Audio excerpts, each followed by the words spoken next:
नमस्कार दोस्तों, जेबी study point के यूट्यूब चैनल में आपका बहुत बहुत हार्दिक स्वागत और अभिनंदन करता हूं।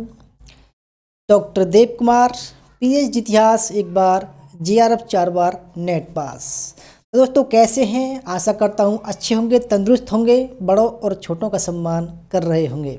ठीक है, तो आज की हमारी जो क्लास है वो प्रैक्टिस सेट 389 है। UGC net history, all state set history, assistant professor और पीजीटी हिस्ट्री का ये प्रैक्टिस सेट 389 है। नया बैच शुरू हो गया है, 50% का डिस्काउंट है और आप ज्वाइन कर सकते हैं। ठीक है, तो दोस्तों क्लास यूजीसी नेट, ठीक है, set, all state set, assistant professor, PGT, ठीक है, और नेट डीएसएसबी के लिए ये क्लास बहुत ही सफिशेंट रहेगी, बहुत ही अच्छा लेवल रहेगा। ठीक है, तो कैसे हैं आप सभी? आशा करता हूँ अच्छे होंगे, तंदुरुस्त होंगे। सबका स्वागत है चैनल पर। ठीक है, जो भी लाइव में जुड़े हैं।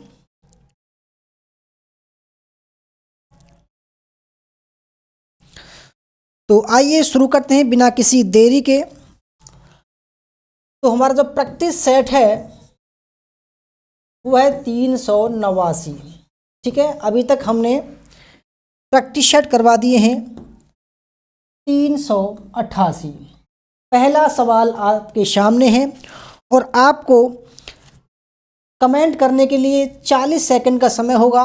पहला सवाल है, किसे मानव का आदि पूर्वज कहते हैं? देखो, सवाल बिल्कुल संभावित होंगे आपके एग्ज़ाम के लिए, बिल्कुल संभावित, और जो व्याख्या होगी वो भी बड़ी खतरनाक वाली होगी। ठीक है, तो किसे मानव का आदि पूर्वज, आदि पूर्वज का मतलब होता है कि जहाँ से किसी चीज़ की उत्पत्ति हुई हो। ठीक है, यानी कि उत्पत्ति, कि भाई यहाँ से, जैसे कहते हैं ना कि भाई जैसे इंसान है, इंसान में बहुत जातियाँ ऐसी हैं, तो वो सोचते हैं कि भाई हमारी जो उत्पत्ति है वो सूरज से हुई है, चंद्रमा से हुई है, या किसी से हुई है, या किसी से हुई है। तो ऐसे ही जो संपूर्ण मानव सभ्यता है उसके बारे में इतिहासकारों ने कहा है कि मानव की जो उत्पत्ति हुई है वो इससे हुई है। आपके सामने 4 ऑप्शन है: ऑस्ट्रेलोपिथेकस, होमो हैबिलस, निएंडरथल, होमो इरेक्टस। ठीक है, तो आपको बताना है कि मानव की जो उत्पत्ति है, मानव का जो आदि पूर्वज है वो कौन है? तो सही आंसर है ऑस्ट्रेलोपिथेकस। ठीक है, देखो ये क्यों है, आप सोच रहे होंगे भाई ये भी होमो हैबिलस भी हो सकता है, निएंडरथल भी हो सकता है, और होमो इरेक्टस भी हो सकता है। देखो, इसको बोलते हैं प्रथम प्रजाति। ठीक है, अगर सवाल आए कि भाई प्रथम प्रजाति कौन सी है, तो ऑस्ट्रेलोपिथेकस है।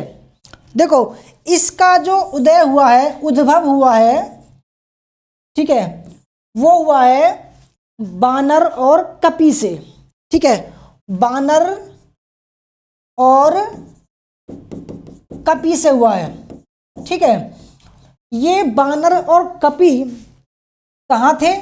ये अफ्रीका के जंगलों में थे। ठीक है, क्योंकि मानव का उद्भव, सवाल आता है कई बार, मानव का उद्भव कहाँ हुआ है? तो अफ्रीका के जंगलों में हुआ है, और यहाँ पर दक्षिण अफ्रीका है, तो दक्षिण अफ्रीका के जंगलों में बानर और कपी रहते थे। ठीक है, मौसम अनुकूल हुआ, यानी कि प्राचीन समय में बहुत ठंड पड़ रही थी, परंतु एक समय ऐसा आया कि मौसम अनुकूल हुआ, ठंड कम हुई। ठीक है, तो क्या हुआ, ये जो जंगल थे, जंगलों से जो बाहर निकले, ठीक है, जो बाहर निकले, जंगलों से जो बाहर निकले, जिन्होंने सरवाइव करना पसंद किया जंगलों से बाहर, तो वो कहलाए ऑस्ट्रेलोपिथेकस। क्या कहलाए? ऑस्ट्रेलोपिथेकस कहलाए। और इनमें ये जो थे वो चारों पैरों पर चलते थे, यानी कि इनके हाथ नहीं थे, यानी कि हाथ तो थे परंतु ये हाथों का प्रयोग ना करके चारों पैरों का प्रयोग करता था। ठीक है, चारों पैरों का प्रयोग, यानी कि इसके चारों पैर थे उस समय, का प्रयोग करता था ऑस्ट्रेलोपिथेकस। ठीक है, और अगर सवाल ये आए कि भाई ऑस्ट्रेलोपिथेकस का जो समय है वो कब है, तो भाई 56 लाख, कई बार आ चुका है, 56 लाख BC में। ठीक है, तो ये प्रथम प्रजाति है, याद रखना, प्रथम प्रजाति है, चारों पैरों पर चलता था। ठीक है, पेड़ों पर यही चलता था। आकाश जी कह रहे हैं किस यूनिवर्सिटी से हो? भाई यूनिवर्सिटी CCS से हैं, बताइए। ठीक है, CCS यूनिवर्सिटी मेरठ। तो देखो ऑस्ट्रेलोपिथेकस को हम प्रथम प्रजाति कह सकते हैं, प्रथम चारों पैरों पर चलने वाला कह सकते हैं। ठीक है, जंगलों से बाहर यही प्राणी निकला। ठीक है, और 56 लाख BC के लगभग उसका उद्भव होता है। ठीक है, अगर हम होमो हैबिलस की बात करें तो इसको बोलेंगे हम प्रथम मानव, प्रथम मानव बोलेंगे। ठीक है, अगर इसी को ही बोले प्रथम कारीगर मानव, कोई भी आपत्ति नहीं है। ठीक है, क्योंकि इसी ने ही सबसे पहली बार, यानी कि होमो हैबिलस ने सबसे पहली बार लकड़ी के, या कह सकते हैं फॉसिल्स के, ठीक है, औजार बनाने शुरू किए, इसलिए इसको बोला गया है प्रथम कारीगर मानव, प्रथम मानव। और इसको ही हम बोल सकते हैं प्रथम आदि मानव। ठीक है, आदि मानव बोल सकते हैं, ये आदि पूर्वज था। ठीक है, यानी कि ये प्रथम आदि मानव था। आदि मतलब आधा जानवर और आधा इंसान, यानी कि आधा बंदर और आधा इंसान। याद रखना, आधा इंसान था। कौन भला? होमो हैबिलस। ठीक है, अगर हम निएंडरथल की बात करें तो ये जो होमो हैबिलस है उसके लगभग 15-16 लाख साल बाद, यानी कि जब होमो हैबिलस जब दुनिया में चारों तरफ फैला तो जर्मनी की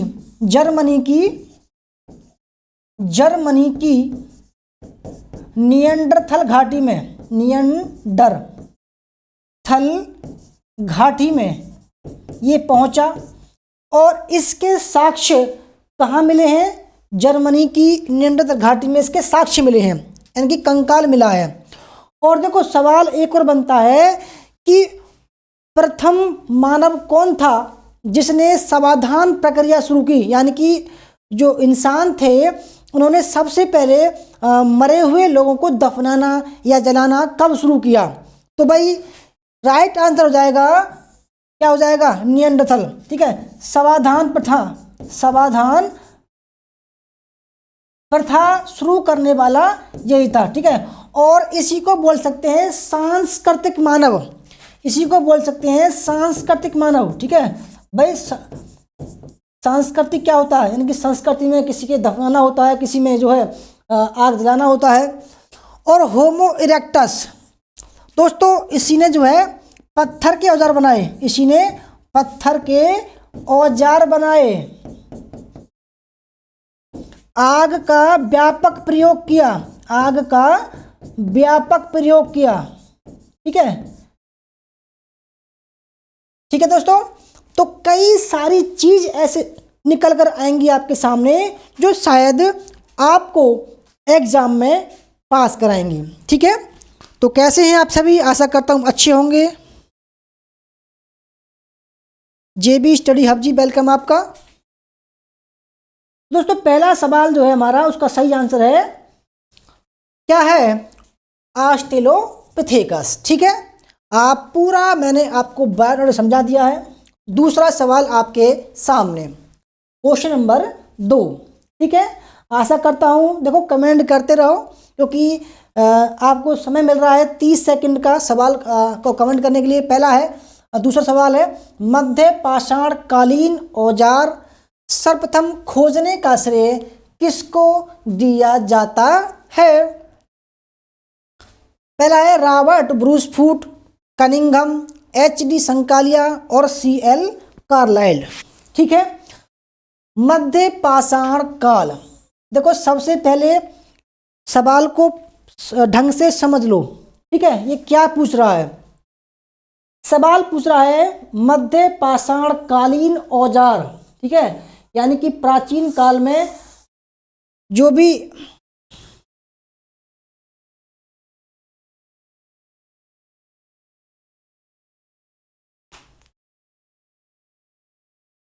प्राचीन काल में जो मनुष्य पेट भरता था वह मांस, कंदमूल, फल वगैरह से भरता था। ठीक है, अब एक समय ऐसा आया कि आग का आविष्कार हो गया प्रापाषाण काल में।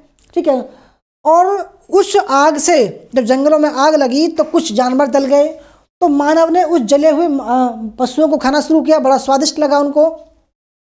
तब क्या हुआ, अब उन्होंने जो पशु थे उनको मारना शुरू किया, और उनको मारने के लिए जो पत्थर यानी कि जो औजार प्रयोग करते थे उनको ही इसमें औजार बोला गया है या उपकरण बोला गया है। ठीक है, तो ये वही औजार थे जो पत्थर के थे, लकड़ी के थे, ठीक है, फॉसिल्स के थे, यानी कि जीवाश्म के थे, हड्डियों के थे बने थे। तो पाषाण काल का जो औजार सर्वप्रथम खोजने का जो श्रेय है वो जाता है option number D, CL Carlyle का। ठीक है, किसको जाता है? CL कार्लाइल को। ठीक है, मोस्ट इंपोर्टेंट है, कई बार एग्जाम में आ चुका है। देखो मध्य पाषाण काल का समय क्या है, देखो अब हम देखें कि पाषाण काल को हम 3 पार्ट में डिवाइड करते हैं। ठीक है, पहले का नाम है पुरापाषाण, ठीक है, और दूसरे का नाम है मध्य पाषाण, और तीसरे का नाम है नवपाषाण काल। ठीक है, कोई डाउट हो तो पूछ सकते हो। ठीक है, तो देखो जो पुरापाषाण काल था यह काल 6 लाख BC से लेकर लगभग चला 10,000 BC तक। ठीक है, और जो मध्य पाषाण काल था वो 10,000 BC से लेकर ये चला 4,000 BC तक। ठीक है, और नवपाषाण काल को देखें तो 4,000 BC से लेकर ये चला लगभग 1,000 BC तक। ठीक है, तो देखो अगर हम पुरापाषाण काल की बात करें तो 3 पार्ट में डिवाइड है। पहले का नाम है पूर्व पुरापाषाण काल, दूसरे का नाम है मध्य पुरापाषाण काल, और तीसरे का नाम है उच्च पुरापाषाण काल। ठीक है, अब सवाल है इस काल से, यानी कि 10,000 ईसा पूर्व से लेकर 4,000 ईसा पूर्व के औजारों को सर्वप्रथम किसने खोजा? तो राइट आंसर है CL कार्लाइल ने। ठीक है, और लगभग 1867 ईस्वी में इन्होंने ये खोजा था। ठीक है, अब देखो ये जो रॉबर्ट ब्रूसफूट है इन्होंने मई 1863 में क्या खोजा था? एक हस्त कुठार खोजा था। क्या खोजा था? हस्त कुठार। ठीक है, कहाँ पर? सवाल ये भी आता है कहाँ पर दोस्तों? पल्लवरम में। कहाँ पर? पल्लवरम में। ये कहाँ पड़ता है? ये दोस्तों तमिलनाडु में पड़ता है, तमिलनाडु में, और तमिलनाडु के मद्रास के पल्लवरम में मई 1863 में रॉबर्ट ब्रूस फूट ने एक हस्त कुठार खोजा। ठीक है, इसलिए रॉबर्ट ब्रूस फूट को क्या बोलते हैं? कमेंट करिए दोस्तों, ठीक है, कमेंट करते रहिए। विजेंद्र कुमार जी कह रहे हैं सर एक क्वेश्चन, हाँ पूछिए, कोई दिक्कत नहीं है। ठीक है, इसलिए रॉबर्ट ब्रूस फूट को क्या बोलते हैं? Father of pre history archaeology of India. ठीक है, नोट डाउन करना मेरी बात को, क्या बोलते हैं?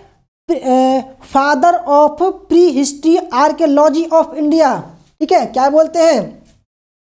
इसको बोलते हैं भारतीय, ठीक है, प्रागैतिहासिक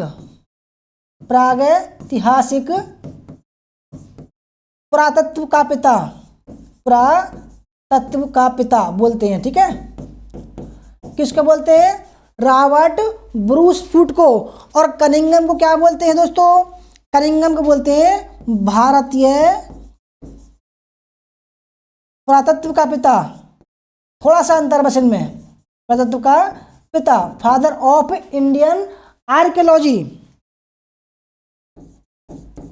ठीक है, देखो बहुत बच्चे कंफ्यूज होते हैं।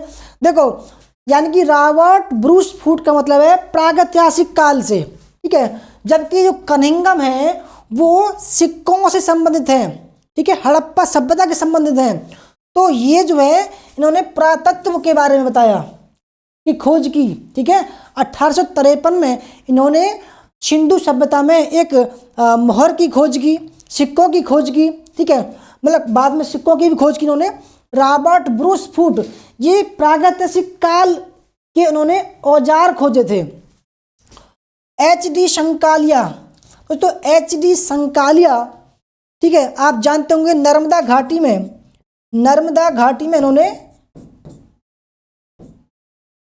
में इन्होंने खोज की थी, यानी कि औजारों की खोज की थी।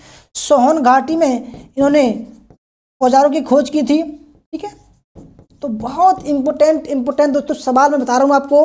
और देखो सवाल है मध्य पाषाण कालीन औजार सर्वप्रथम खोजने का श्रेय किसको जाता है? तो सही आंसर है CL कार्लाइल का। ठीक है, कोई डाउट हो तो पूछ सकते हो। क्वेश्चन नंबर 3,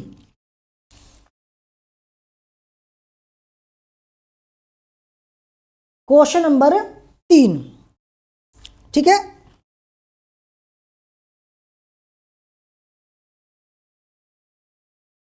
क्वेश्चन नंबर 3 देखते हैं। सोहन घाटी से सर्वप्रथम किसने 1928 में पेबुल संस्कृति के कोर उपकरणों को प्राप्त किया, जिसकी वजह से इसे सोहन संस्कृति का पिता भी कहा जाता है। ठीक है, सोहन संस्कृति का पिता भी कहा जाता है। ठीक है, वेरी मोस्ट इंपोर्टेंट सवाल है, वेरी मोस्ट इंपोर्टेंट सवाल है। ठीक है,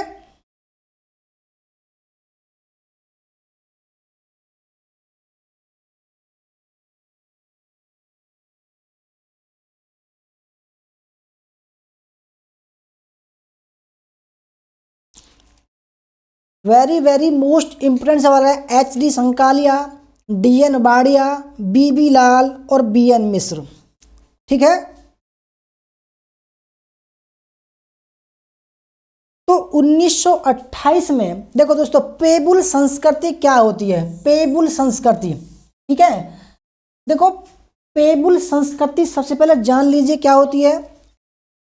जब हम पुरापाषाण काल को 3 पार्ट में डिवाइड करते हैं तो सबसे पहला जो पार्ट है उसका नाम है पूर्व या निम्न पुरापाषाण काल। ठीक है, यानी कि पुरापाषाण काल को जब हम 3 पार्ट में डिवाइड करते हैं, पूर्व है ना, मध्य और उच्च, तो हम इसकी बात कर रहे हैं आज, यानी कि इस सवाल में, आज नहीं सवाल में। तो पूर्व या निम्न पुरापाषाण काल के साक्ष्य हमारे देश में कहाँ प्राप्त हुए हैं? ठीक है, ये इंडिया है तो इस क्षेत्र में प्राप्त हुए हैं, इस क्षेत्र में। ठीक है, ज़्यादातर इस क्षेत्र में पाए गए हैं। देखो पूर्व पुरापाषाण काल को उपकरणों के आधार पर दो भाग में डिवाइड करते हैं, ठीक है। यानी कि पुरापाषाण काल को उपकरणों के आधार पर दो भाग में डिवाइड करते हैं, ठीक है। पहले का नाम हो जाएगा चापर चापिंग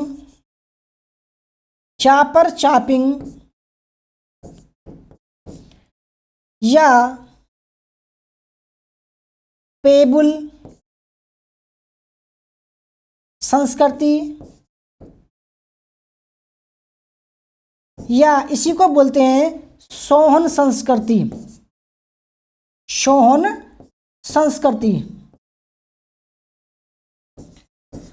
देखो, सोहन संस्कृति और पेबुल संस्कृति, चाहे वो चापर चापिंग हो, तो इसका एक ही भावार्थ है, ठीक है। परंतु चापर चापिंग औजारों के नाम है, पेबुल औजारों के नाम है, और ये सोहन संस्कृति जो है वो सोहन नदी घाटी में सबसे ज़्यादा इसका प्रसार पाया है, इसलिए इसको सोहन संस्कृति बोलते हैं। और पूर्व पुरापाषाण काल में मैंने दो पार्ट बताए, चापर चापिंग और है हस्तकुठार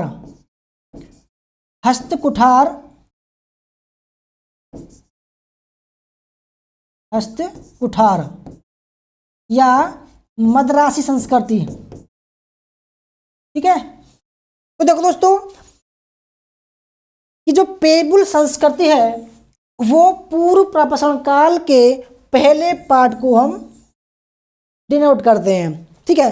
तो क्या हुआ, 1928 में सिंधु नदी की सहायक नदी, ठीक है, और ये कहाँ पर है, पाकिस्तान और पंजाब के बीच में पड़ती है, ठीक है।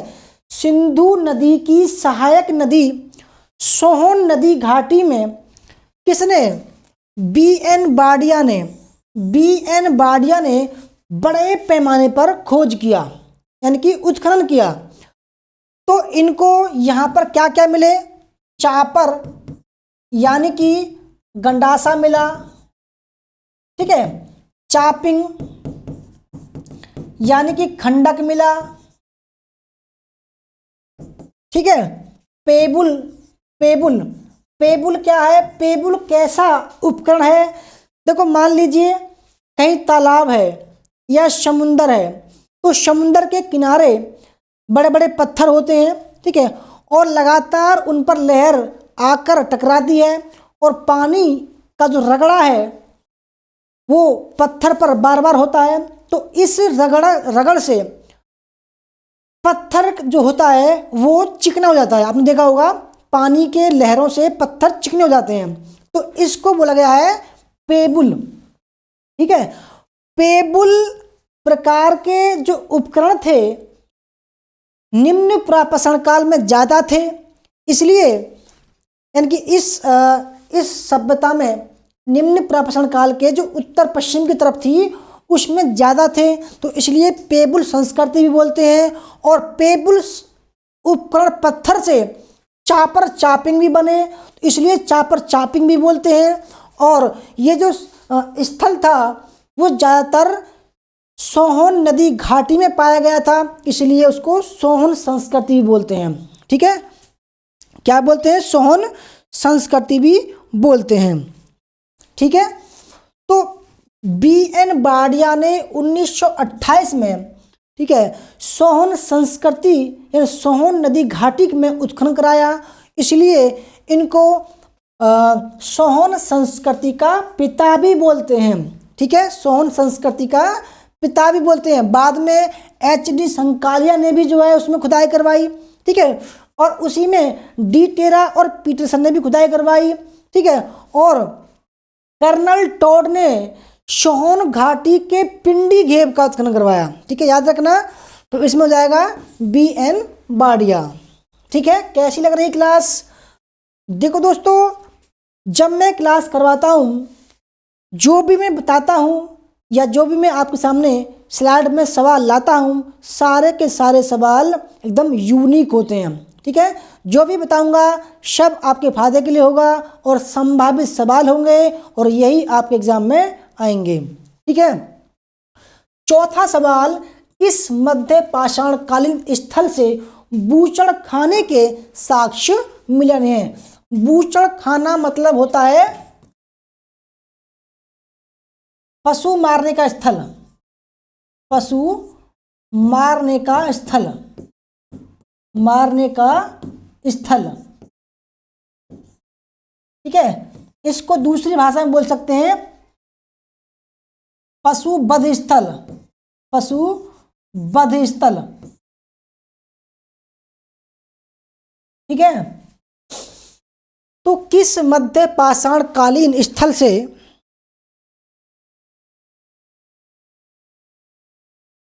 किस मध्य पाषाण कालीन स्थल से बूचड़ खाने के साक्ष्य मिले हैं। सराय नाहरराय, दमदमा, मेहदा या भीमबेटका। ठीक है, तो इसका जो सही आंसर है कमेंट कीजिए।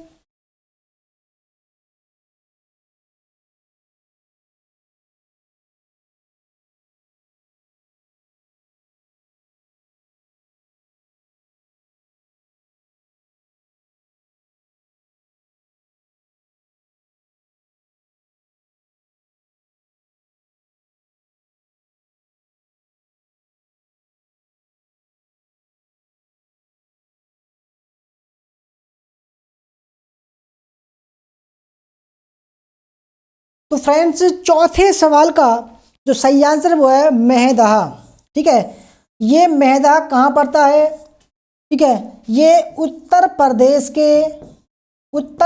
के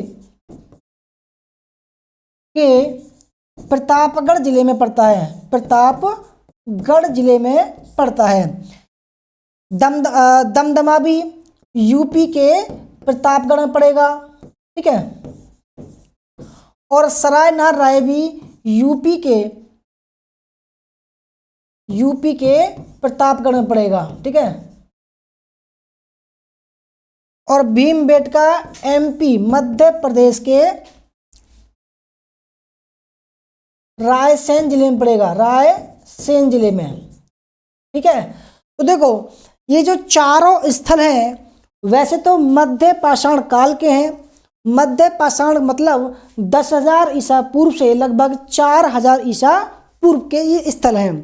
ठीक है, तो बूचड़ खाने के साक्ष्य कहाँ मिले हैं, मेहदा में मिले हैं। कहाँ मिले हैं, मेहदा में। और देखो अब क्या होता है कि जब इनकी खुदाई होती है तो यहाँ पर कुछ कंकाल भी मिलते हैं, जैसे कि सराय नाहरराय से ये मोस्ट इम्पोर्टेंट है। ठीक है, यहाँ पर एक कब्र में 4 कंकाल मिलते हैं। ठीक है, एक कब्र में 4 कंकाल मिलते हैं। ठीक है, और दमदमा से एक कब्र में 3 कंकाल मिलते हैं। ठीक है, और मेहदा से एक कब्र में 2 कंकाल मिलते हैं। ठीक है, नोट डाउन करना, मोस्ट इंपोर्टेंट है। और भीमबेटका से क्या मिलते हैं दोस्तों, चित्रकला के साक्ष्य मिलते हैं। ठीक है, चित्रकला के साक्ष्य मिलते हैं। और इनको BS यानी भीमबेटका की जो गुफाएं हैं उनको BS बाकड़कर ने खोजा था।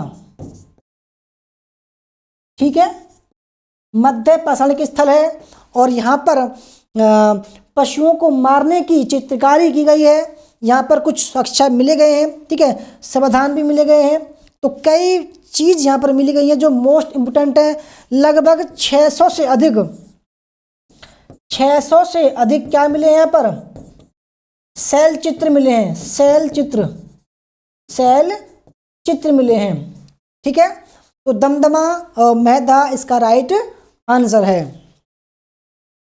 आगे बढ़ते हैं, क्वेश्चन नंबर 5।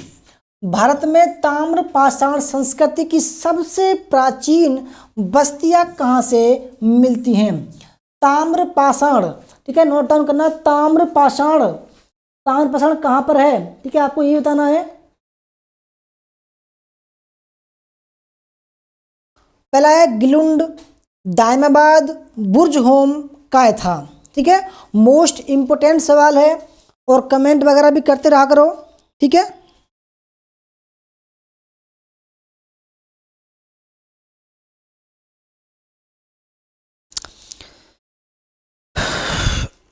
दानिश जी आपका वेलकम, सबका वेलकम है जो भी क्लास कर रहे हैं। भारत में ताम्र पाषाण संस्कृति की सबसे प्राचीन बस्तियां कहाँ से मिली हैं? देखो, ताम्र पाषाण का मतलब होता है तांबे प्लस पत्थर के औजारों का समय, औजारों का समय, यानी कि जिस समय हमारे देश में तांबे और पत्थर के उपकरण साथ साथ चल रहे थे उसको बोलते हैं ताम्र पाषाण काल। ठीक है, ताम्र पाषाण काल। अगर सवाल आए कि मानव ने सबसे पहली धातु का आविष्कार किया वह कौन सी थी, तो आप लगाओगे तांबा। ठीक है, दूसरी कौन सी थी, आप लगाओगे कांसा। तीसरी कौन सी थी, आप लगाओगे लोहा। ठीक है,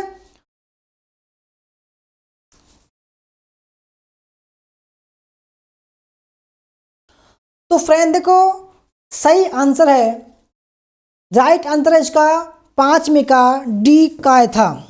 ठीक है, Kayatha it's right answer. Kayatha है मध्य प्रदेश में। कहाँ पर? मध्य प्रदेश में, और ये पड़ता है उज्जैन में। ठीक है, ये पड़ता है उज्जैन में। BS बाकड़कर ने इसकी खोज की थी। ठीक है, बाकड़कर ने खोज की थी। अगर हम गिलुंड की बात करें तो ये राजस्थान में है। ठीक है, दायमाबाद की खोज करें तो ये महाराष्ट्र में है। ठीक है, यहां से रथ, तांबे के रथ, तांबे का रथ का साक्ष्य मिला है। ये जोरवे संस्कृति, महाराष्ट्र की जोरवे संस्कृति का प्रतिनिधित्व करता है, जो 7 बार उजड़ी थी, 7 बार उजड़ी थी। ठीक है, लगभग दायमाबाद या जोरवे संस्कृति का समय 2100 ईसा पूर्व से लगभग 1700 ईसा पूर्व है। ठीक है, BC है। और एक स्थल पड़ता है इसमें दायमाबाद, और वहां से भी तांबे के साक्ष्य मिले हैं, और वहां से भी गड्ढा घर मिले हैं। ठीक है, गड्ढे घर मिले हैं। बुर्जहोम कहाँ पर है दोस्तों? ये है कश्मीर में। ठीक है, जम्मू कश्मीर में है। और यहाँ से मोस्ट इम्पोर्टेंट क्या मिला है, यहाँ से मिले हैं गड्ढा घर मिले हैं, गड्ढा घर। ठीक है, और मानव प्लस कुत्ता एक कब्र में मिले हैं, एक कब्र में मिले हैं। ठीक है, यहाँ से हसिया यानी कि दरांती साक्ष्य मिले हैं, दरांती साक्ष्य। ठीक है, यहाँ से धान की भूसी मिली है, धान की बाली मिली है। ठीक है, यहाँ गेहूं के साक्ष्य मिले हैं। ठीक है, गिलुंड राजस्थान, यहाँ से तांबे के उपकरण मिले हैं। ये आहार संस्कृति संबंधित है, आहार संस्कृति। ठीक है, आहार सभ्यता का स्थल है। ठीक है, तो भाई सही आंसर हो जाएगा ऑप्शन नंबर डी कायथा, यानी कि भारत में ताम्र पाषाण संस्कृति की सबसे प्राचीन बस्तियां कहाँ से मिली हैं? तो भाई राइट आंसर है कायथा से। ठीक है, देखो मध्य प्रदेश में कायथा, एरण, ठीक है, और इसके अलावा यहाँ पर नवदा टोली, ठीक है, से तांबे के साक्ष्य मिले हैं। ठीक है, तो राइट आंसर है ऑप्शन नंबर डी। आगे बढ़ते हैं, क्वेश्चन नंबर 6, हथनोरा से प्राचीन मानव की खोपड़ी का जीवाश्म किसने खोजा? हथनोरा, देखो हथनोरा एक स्थल का नाम है और यह स्थल कहाँ पड़ेगा दोस्तों? ये पड़ेगा नर्मदा घाटी में होशंगाबाद के पास,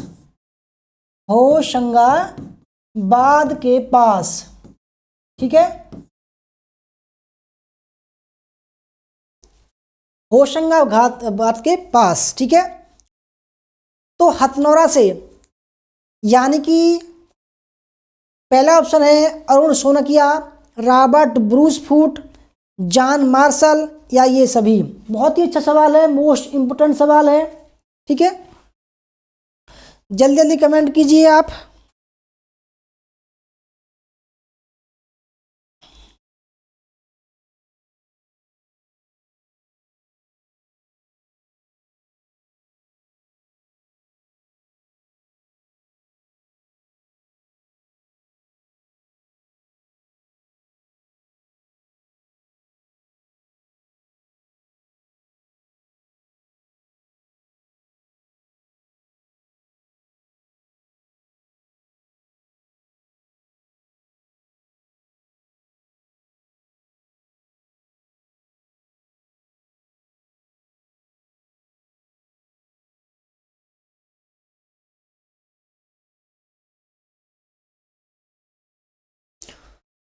तो दोस्तों ये देखो, हथनोरा से प्राचीन मानव की खोपड़ी या कह सकते हैं कपाल का जो जीवाश्म खोजा है वो खोजा है अरुण शोनकिया ने। ठीक है, देखो 1982 में मानव की खोपड़ी प्लस हाथी प्लस जेब्रा के जीवाश्म की खोज की थी।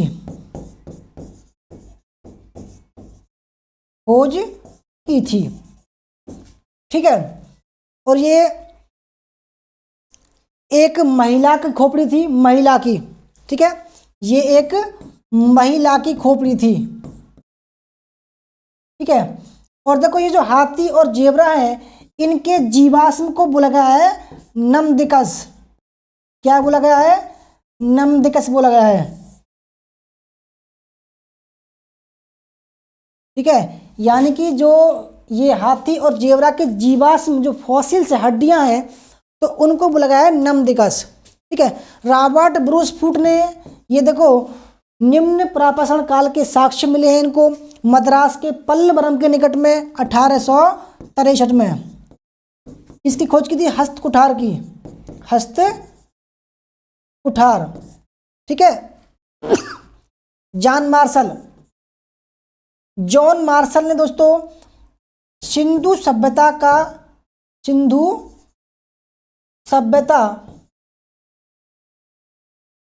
के उत्खनन का निर्देशन किया था। ठीक है, तो इसका सही आंसर है अरुण सोनकिया ने 1982 में नर्मदा घाटी के होशंगाबाद में मानव की खोपड़ी के साक्ष्य प्राप्त किए थे। ठीक है, आगे बढ़ते हैं। क्वेश्चन नंबर 7 है, प्रथम मानव गुफा चित्रकला का उदाहरण कहाँ से मिलता है? ठीक है, कहाँ से मिला? ठीक है,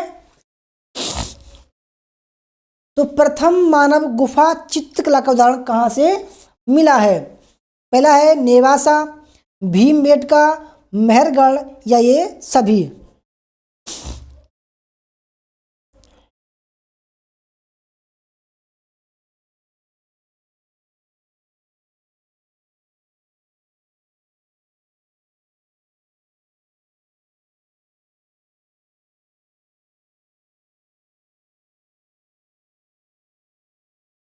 ये कई बार सवाल आ चुका है आपके एग्जाम में।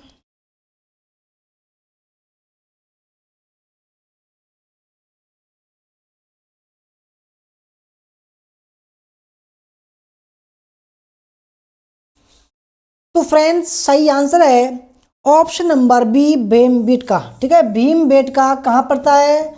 मध्य प्रदेश, मध्य प्रदेश के रायसेन जिले में, रायसेन जिले में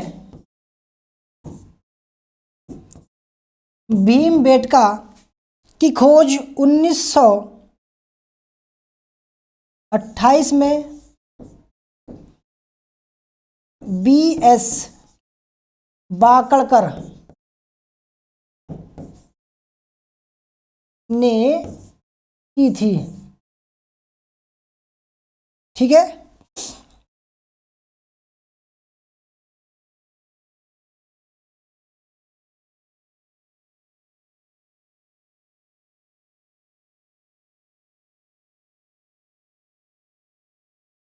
उन्नीस सौ 58 में। ठीक है, 1958 में थी। ठीक है, तो दोस्तों यहाँ से क्या क्या मिला है? लगभग 624 शैल चित्र मिले हैं, शैल चित्र मिले हैं। ठीक है, सवाधान के साक्ष्य मिले हैं, सवाधान के साक्ष्य मिले हैं। ठीक है, और यहाँ पर कुछ उपकरण मिले हैं, उपकरण, सांस्कृतिक, सांस्कृतिक नियमों, नियमों के साक्ष्य मिले हैं, नियमों के साक्ष्य। ठीक है, और यहीं से जो है औजार बनाने के उपकरण मिले हैं, औजार बनाने के उपकरण मिले हैं, उपकरण। ठीक है, यहीं पर ही सूक्ष्म औजार मिले हैं, सूक्ष्म औजार। ठीक है, और देखो नेवासा, नेवासा कहाँ है? महाराष्ट्र में है। ठीक है, मेहरगढ़ कहाँ है? ये पाकिस्तान में है, बलूचिस्तान में, बलूचिस्तान में है। ठीक है, और ये है बोलन, बोलन नदी के पास में। और यहाँ पर प्रथम स्थायी जीवन के साक्ष्य मिले हैं, स्थायी जीवन साक्ष्य मिले हैं। और मेहरगढ़ में ही पशुपालन के साक्ष्य मिले हैं, पशुपालन। और यहीं पर ही प्राचीन कृषि के साक्ष्य मिले हैं, कृषि के साक्ष्य। ठीक है, ये बड़ा, यानी कि ये जो मेहरगढ़ था, आप कह सकते हैं इसको रोटी का टोकरा भी बोलते हैं। ठीक है, इसको ही बोलते हैं रोटी का टोकरा, क्योंकि यहाँ पर रोटी का टोकरा। यहीं पर क्या मिला है दोस्तों? गेहूं के साक्ष्य मिले हैं, चावल के साक्ष्य मिले हैं। ठीक है, राई के साक्ष्य मिले हैं, और भैंस पालने के साक्ष्य मिले हैं, पशुपालन साक्ष्य। ठीक है, पशुपालन साक्ष्य भी यहीं मिले हैं, पशुपालन में भैंस भेड़, बकरी, कुत्ता, इनके साक्ष्य मिले हैं। ठीक है,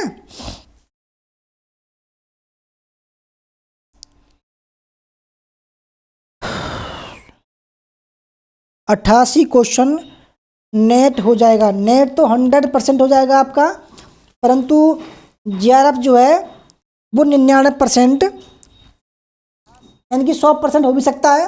ठीक है, तो प्रथम मानव गुफा चित्रकला का जो उदाहरण मिला है वो मिला है भीमबेटका से। Right answer option number B. आगे बढ़ते हैं क्वेश्चन नंबर 8। हस्तकुठार, विधारणी, गंडासा, खंडक के ये प्रमुख औजार किस काल के हैं? पहला ऑप्शन है पूर्व पाषाण काल के, मध्य पाषाण काल के, उच्च प्रापाषाण काल के, या सभी के।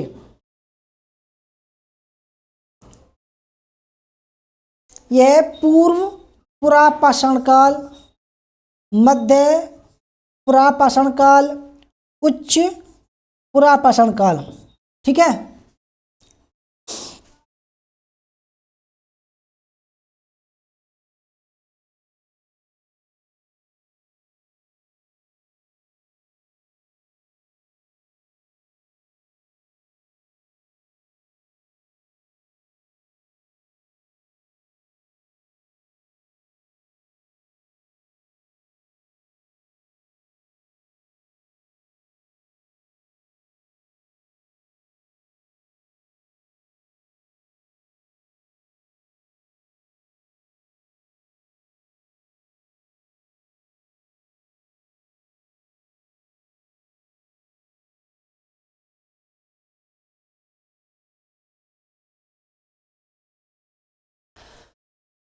दोस्तों देखो, हस्तकुठार, विधारणी, गंडासा, खंडक, ये जो औजार थे वो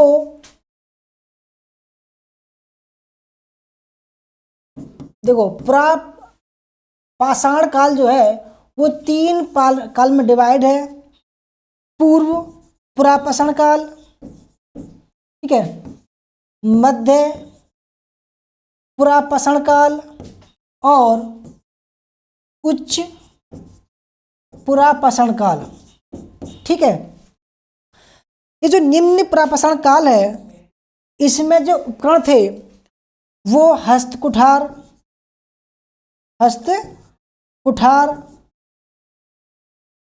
ठीक है, विदारणी,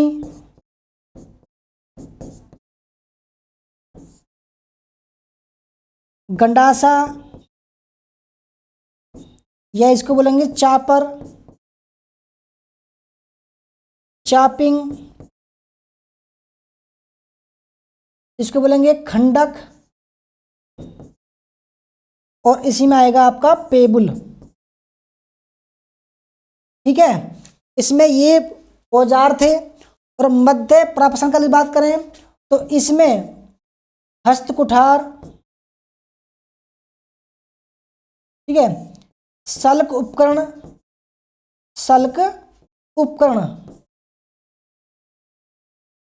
ठीक है, पेबुल, इसमें आएगा आपका हस्तकुठार, ठीक है, ब्लेड, ठीक है, ये आएगा। तो इसका सही आंसर हो जाएगा ऑप्शन नंबर फर्स्ट, क्योंकि हस्तकुठार, विदारणी, गंडासा, खंडक ये प्रमुख जो औजार है वो पूर्व या निम्न पुरापाषाण काल के हैं। और ये जो समय था वो 6 लाख BC से लेकर 1.5 लाख BC तक था। 1.5 लाख BC तक था। ठीक है, ऑप्शन नंबर इसका ए राइट आंसर है। आगे बढ़ते हैं क्वेश्चन नंबर 9। दफनाने की प्रथा का प्रथम साक्ष्य कहाँ से मिलता है? प्रथम साक्ष्य कब मिलता है? कब मिलता है? ठीक है, दफनाने का जो प्रथा का प्रथम साक्ष्य है वो कब मिलता है?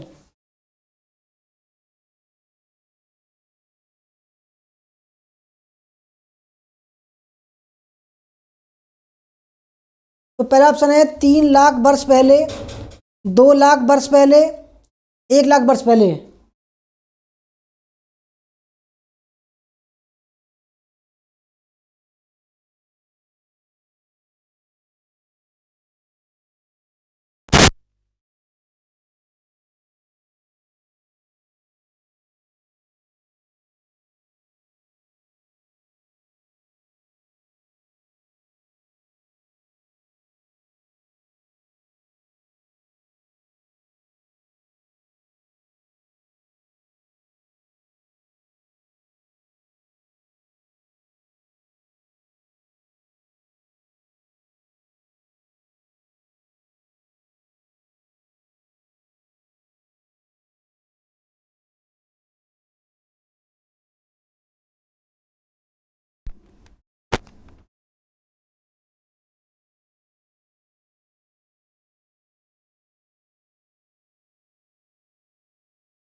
दफनाने की प्रथा का प्रथम साक्ष्य कब मिलता है? ठीक है, तो देखो दफनाने की जो प्रथा है वो पुरापाषाण काल की है। ठीक है, पुरापाषाण काल की, पुरापाषाण काल की है। और पुरापाषाण काल में देखें तो ये निम्न पुरापाषाण काल की है, निम्न पुरापाषाण काल की।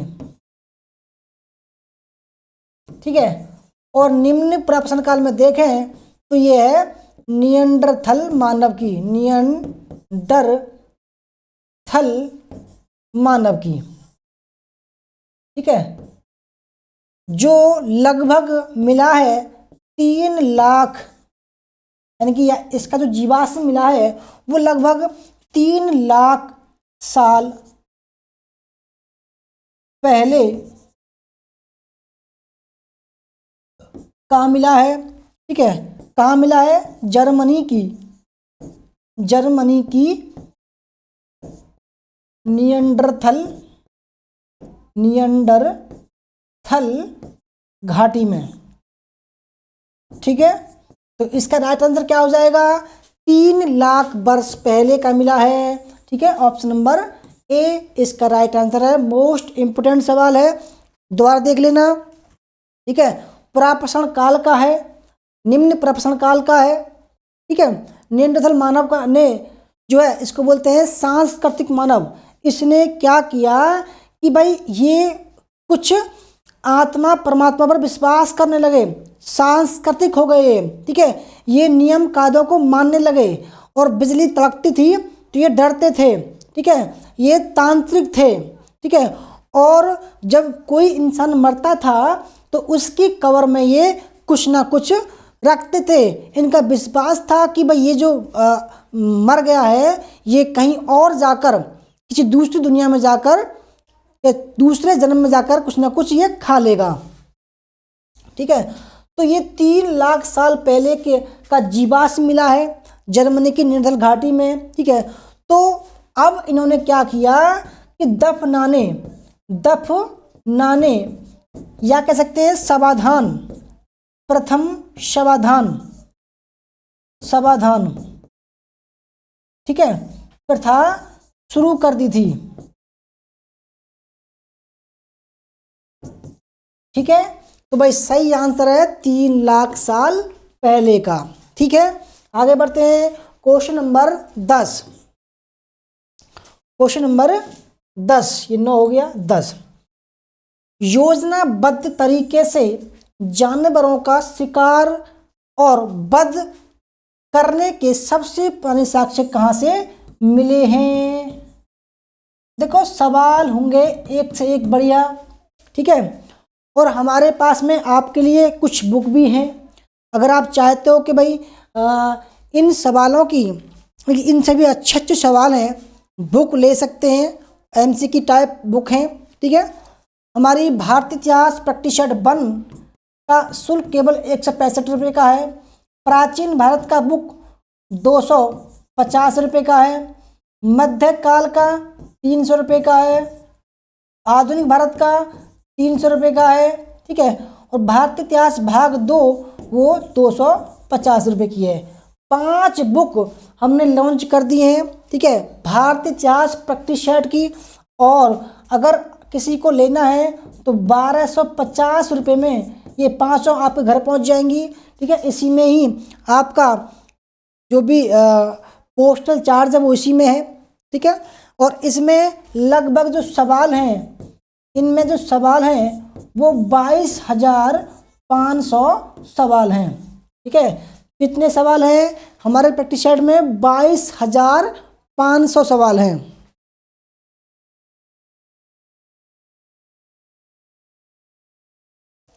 22,500 सवाल हैं।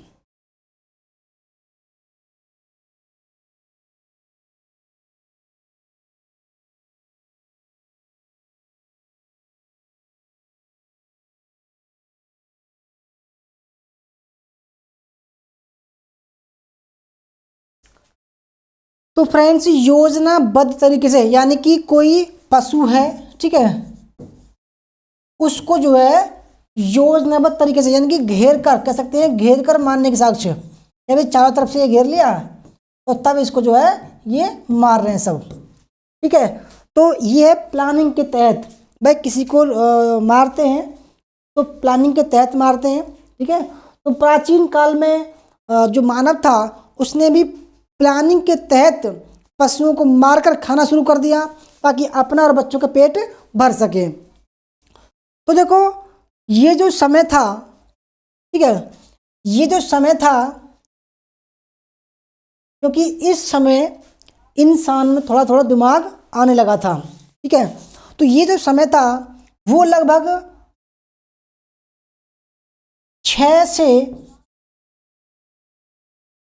1.5 लाख पहले का था। ठीक है, तो देखो यहां पर सबसे पहला साक्ष्य मिला है दक्षिण इंग्लैंड से, इंग्लैंड के बॉक्स ग्रोव से, बॉक्स ग्रोव से।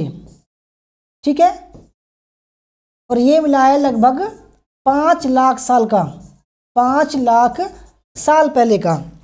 और दूसरा मिला है जर्मनी में, जर्मनी के सोनी जैन से,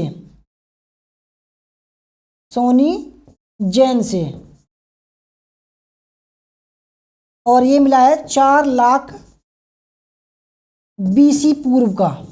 ठीक है, तो इंग्लैंड भी ठीक हो जाएगा और जर्मनी भी ठीक हो जाएगा। तो सही आंसर हो जाएगा ऑप्शन नंबर सी, दोनों से। ठीक है, मोस्ट इम्पोर्टेंट सवाल है, आपको शायद ये सवाल जो है किताबों में थोड़ा सा मुश्किल से मिलेगा। ठीक है, आगे बढ़ते हैं, क्वेश्चन नंबर 11 देखते हैं। ताम्र पाषाण काल की निम्नलिखित में से कौन सा कथन सत्य है? ठीक है, सवाल बहुत शानदार है, आपको 40 सेकंड मिल रहे हैं कमेंट करने के लिए। ठीक है, तो देखो सवाल है, इस काल के लोग ग्रामीण समुदाय बनाकर रहते थे। दूसरा, मालवा का मृदभांड ताम्र पाषाण मृदभांड में सबसे उत्कृष्ट माना जाता है। तीसरा, अहाड़ मध्य प्रदेश में स्थित ताम्र पाषाण काल का महत्वपूर्ण स्थल है। जल्दी जल्दी कमेंट कीजिए। ठीक है, देखें कौन से सदस्य हैं जो सटीक आंसर देते हैं।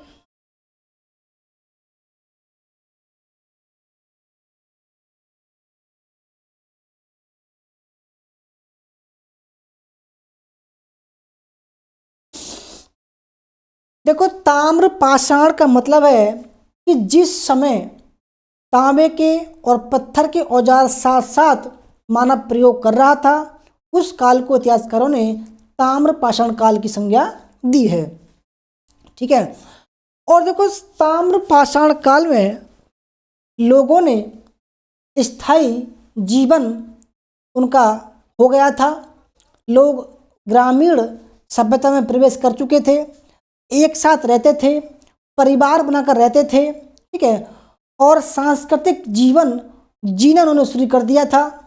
ठीक है, तो पहले देखते हैं, इस काल के लोग ग्रामीण समुदाय बनाकर रहते थे। बिल्कुल ठीक है, क्योंकि ये जो समय है ये लगभग मध्य या नव पाषाण काल के साथ साथ चल रहा था।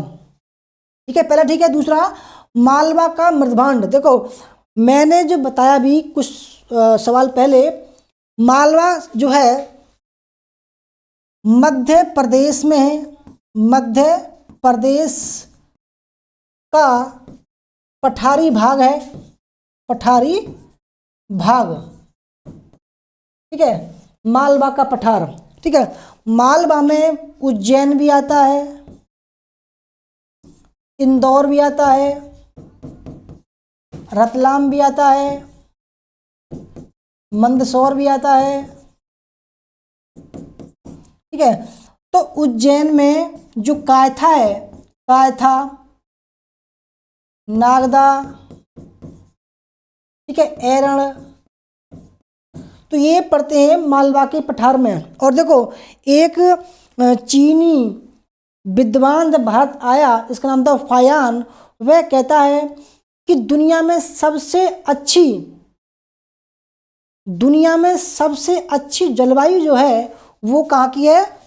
मालवा की है। ठीक है, मालवा की जलवायु सबसे बेस्ट है, क्योंकि यहाँ पर जो औसत टेम्परेचर रहता है वो लगभग 25 डिग्री सेंटीग्रेड रहता है औसत, उनकी गर्मी में और ठंड में। तीसरा है, दूसरा भी ठीक है। तीसरा, अहाड़ मध्य प्रदेश में स्थित ताम्रपाषाण काल का महत्वपूर्ण स्थल है। ये गलत है, क्योंकि अहाड़ जो है वो राजस्थान में है, राजस्थान में है। और राजस्थान में जो ताम्रपाषाणिक स्थल है वो अहाड़, ठीक है, गिलुंद, ठीक है, गिलुंद और बेड़च, खेतड़ी। ठीक है, ये जो है महत्वपूर्ण स्थल हैं। तो तीसरा गलत हो जाएगा, तो इस हिसाब से पहला और दूसरा ठीक हो जाएगा। ठीक है, पहला और दूसरा ठीक हो जाएगा। ठीक है, option number B right answer है। आगे बढ़ते हैं, क्वेश्चन नंबर 12 है, भीमबेटका के विषय में गलत कथन का चयन कीजिए। तुकराम जी आपका वेलकम है, गुड इवनिंग। वीना जी गुड इवनिंग।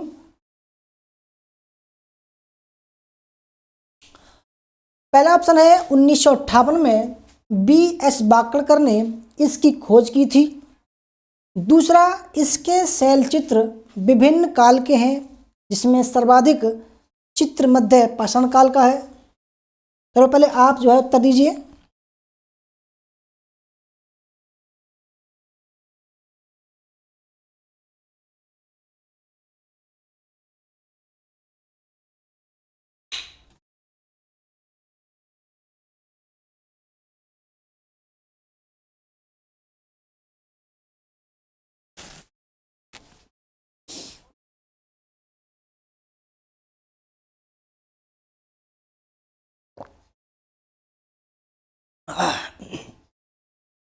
तो भीमबेटका सबसे पहले जान लीजिए कहाँ पर है।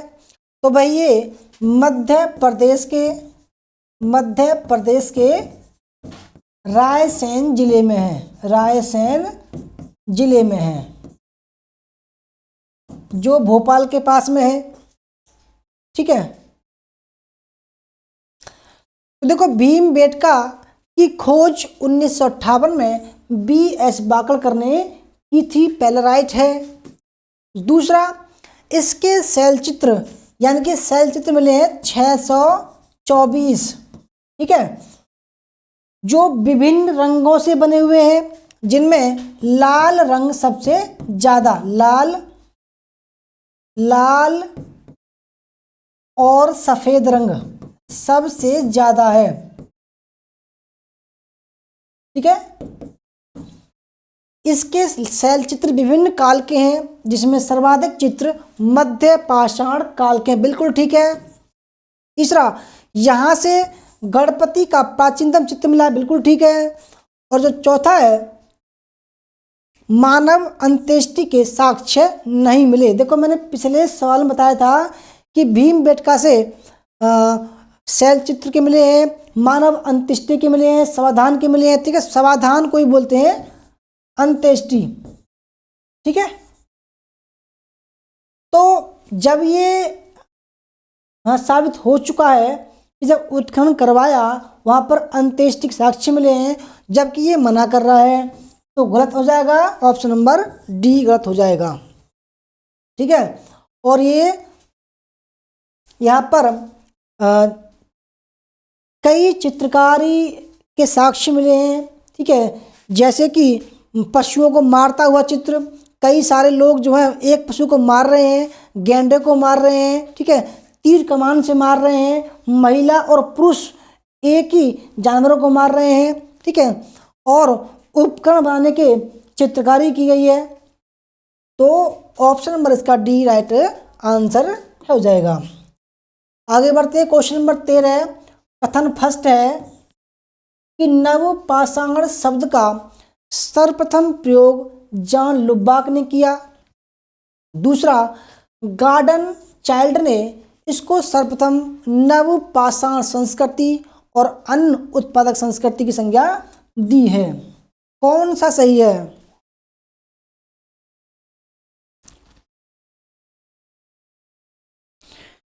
रजनी जी आपका वेलकम।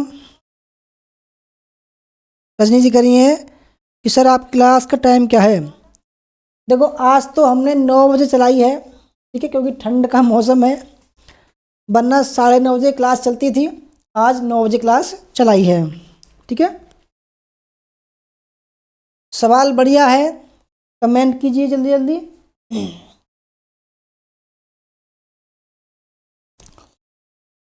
देखो प्राग ऐतिहासिक काल,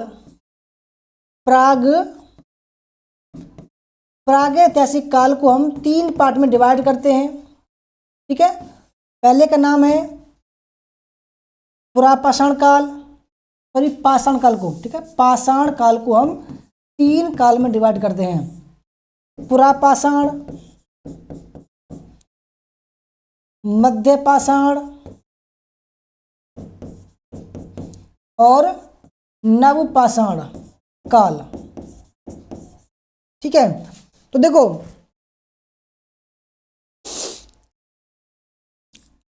पाषाण काल को 3 काल में डिवाइड किया किसने? डेनमार्क में कोपेनहेगन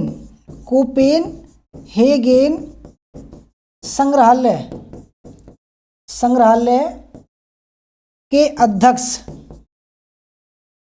जिनका नाम था थॉमसन, और उनके सहयोगी जिनका नाम था सुहम, उन्होंने पाषाण काल को कहा त्रिकाल सभ्यता। उन्होंने कहा त्रिकाल मतलब उन्होंने कहा जो पाषाण काल है वो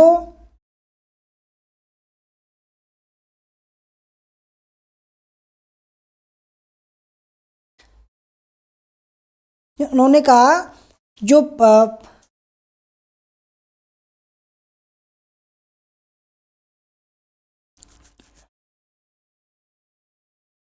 उन्होंने कहा पुरापाषाण काल, उनका पाषाण काल है ना। दूसरा कहा उन्होंने कांस्य काल, और तीसरा कहा लौह काल। ठीक है। यानी कि थॉमसन और सुहम ने त्रिकाल की संज्ञा दी, जिसमें उन्होंने बताया कि जो पाषाण काल है उन्होंने उसको पाषाण काल, कांस्य काल और लोहे काल की संज्ञा दी। और देखो इनमें बात करें, और देखो इनमें समय जो था 1816 में था, ठीक है। इसके बाद 1865 में, 1865 में, ठीक है, पाषाण काल को दो पार्ट में डिवाइड किया गया, दो भागों में डिवाइड किया। किस किसने? तो उसमें बताया कि भाई पाषाण काल और नवपाषाण काल, ठीक है। इन्होंने मध्य पाषाण काल नहीं बताया। वो कौन थे भाई? उनका नाम था जॉन लुबाक। और इन्होंने अपनी पुस्तक प्री हिस्टोरिक टाइम्स, क्या नाम था उसका? प्री हिस्टोरिक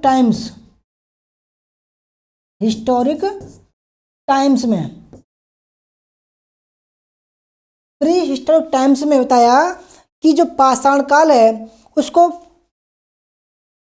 पाषाण काल और नवपाषाण काल में विभाजित कर सकते हैं, ठीक है। अब देखो सवाल देखो, नवपाषाण काल शब्द का सबसे पहली बार प्रयोग जॉन लुबाक ने किया। देखो अभी मैंने बताया कि नवपाषाण काल में उन्होंने सबसे पहली बार नाम दिया था, तो पहला ठीक है। दूसरा, गार्डन चाइल्ड ने इसको सर्वप्रथम नवपाषाण संस्कृति और अन्य उत्पादक संस्कृति की संज्ञा दी है पाषाण काल को, तो ये भी ठीक है, गार्डन चाइल्ड ने, ठीक है। तो इसका मतलब हो गया कि दोनों ये सही हैं, ठीक है, दोनों ये सही हैं। और देखो एक सवाल और बनता है कि पुरापाषाण काल को, एक सवाल और बनता है कि पुरापाषाण काल को 3 भाग में किसने बांटा? तो याद रखिएगा लारटेट ने, ठीक है, लारटेट ने 3 भागों में बांटा, ठीक है। निम्न पुरापाषाण काल, मध्य पुरापाषाण काल और उच्च पुरापाषाण काल, ठीक है। नोट डाउन करना, मोस्ट इंपोर्टेंट मैं तथ्य बता रहा हूं आपको जो आपके एग्जाम में आने ही आने हैं, ठीक है।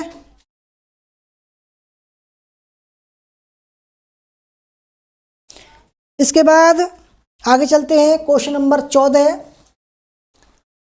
इनमें से कौन कौन सी विशेषताएं नवपाषाण कालीन संस्कृति से संबंधित है, ठीक है। तो जल्दी जल्दी कमेंट कीजिए पढ़कर।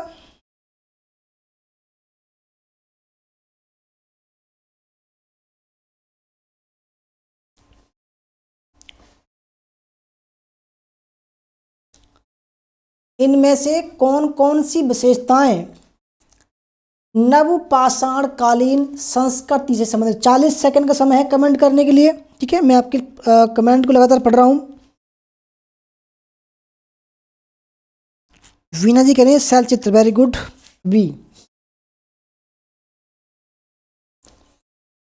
तो देखो नवपाषाण काल का जो समय था, नवपाषाण काल, पहले इसको थोड़ा डिफाइन कर लेते हैं, ठीक है।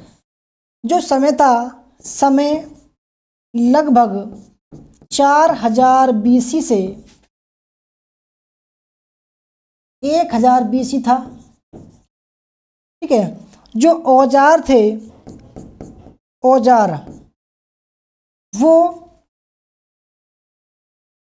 पालिशदार औजार थे, पालिशदार,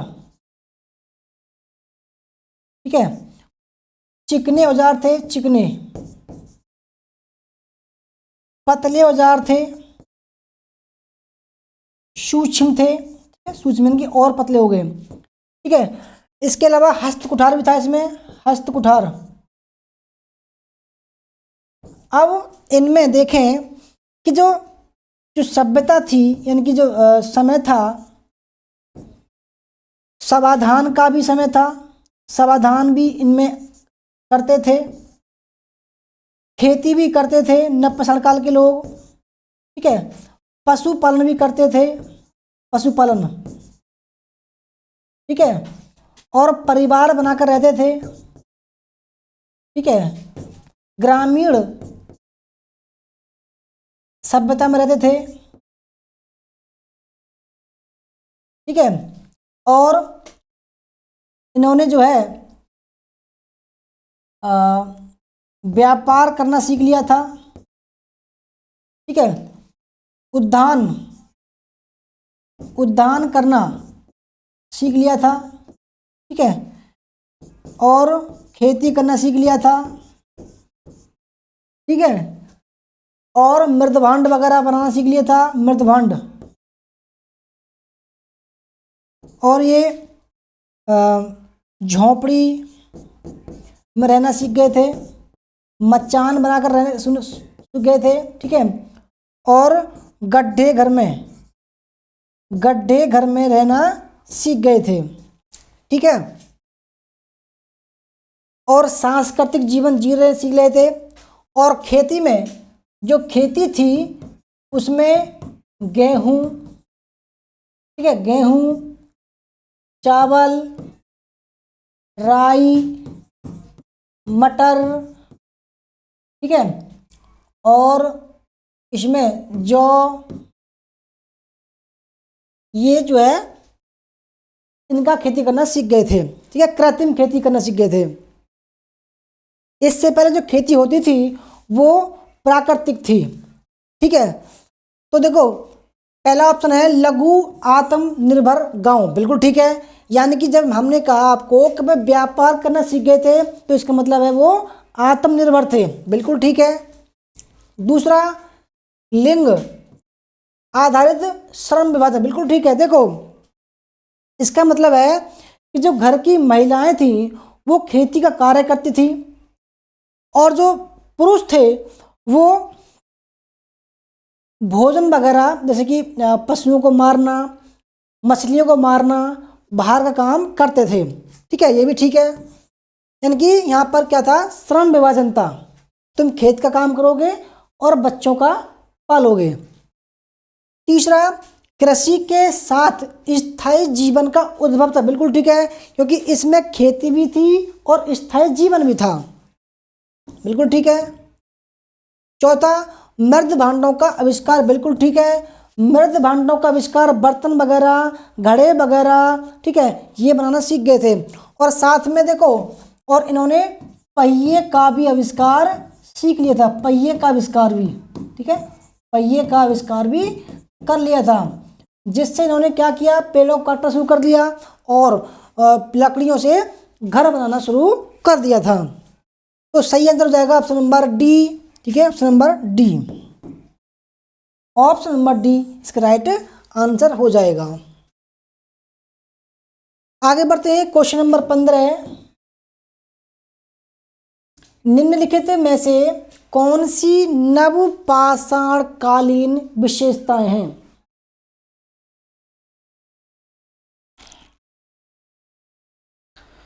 रजनी जी करिए पहिया, वेरी गुड वेरी गुड।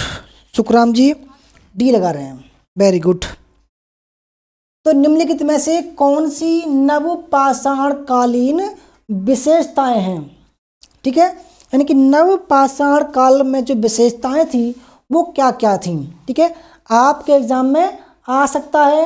हर एक चीज़ दोस्तों जो बताऊंगा मैं आपको वो मोस्ट इम्पोर्टेंट होगी और आपके एग्जाम में उसके आने के 100% चांस रहेंगे।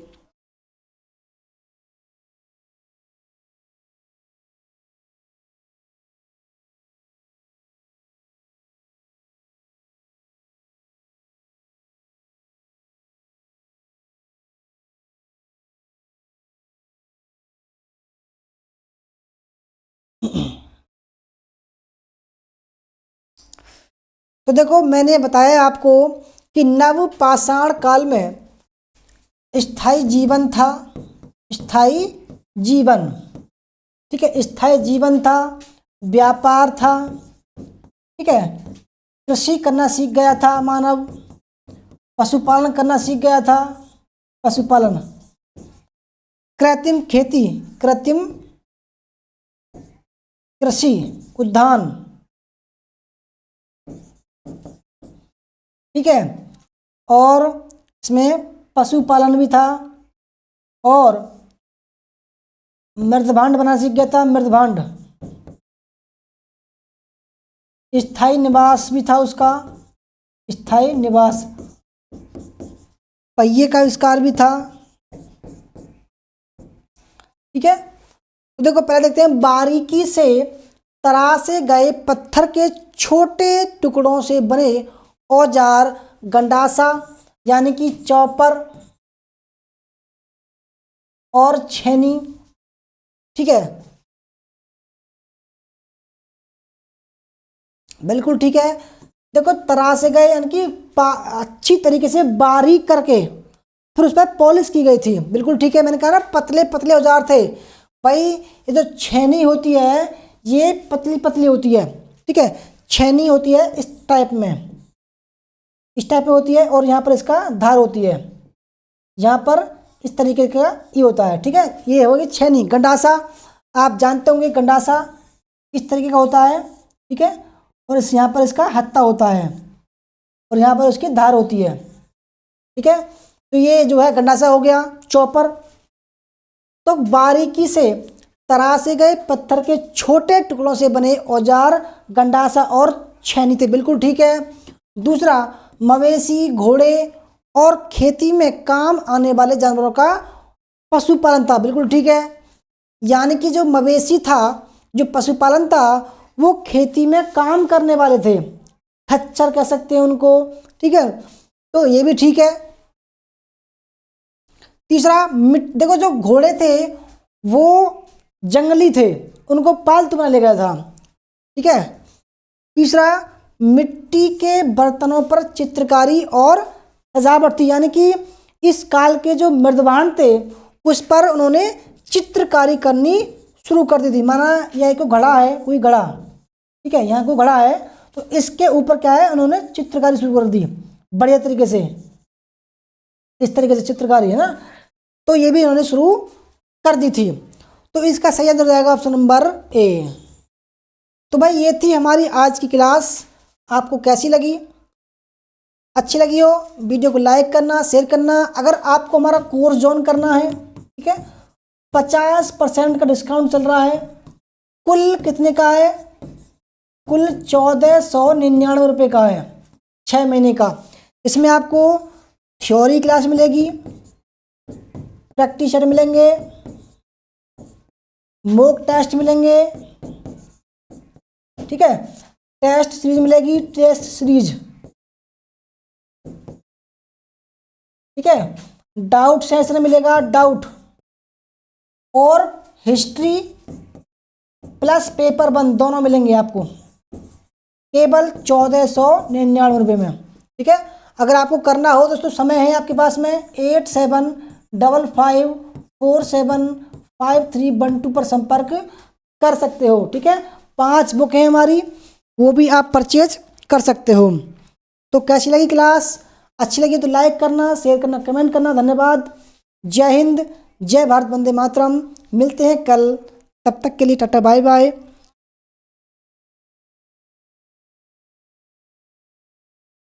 और देखो इसकी जो PDF है दोस्तों वो भी आपको पढ़ने को मिलेगी एक कोर्स में।